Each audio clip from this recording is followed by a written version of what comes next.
Hello and welcome back, beautiful people, in another video. In this video I'm going to show you how you can record your audio, record your voice in PC.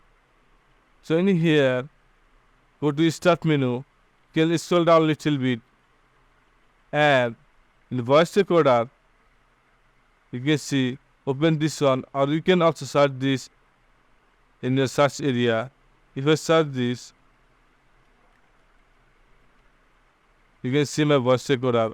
Open this. But before you record your sound, you must be connected with your microphone in PC. So after that, click on this record, or you can also press Ctrl R for record. Hello everyone. This is testing audio. Now I'm going to stop this, and I'm going to play my audio.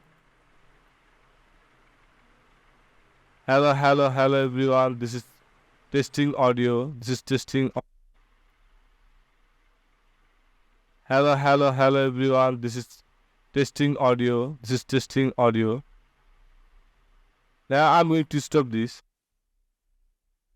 So now you can hear my audio after recorded.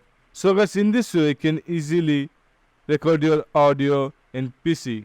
I hope you understand this video and learn something new. If you learn something new, then subscribe this channel for more videos.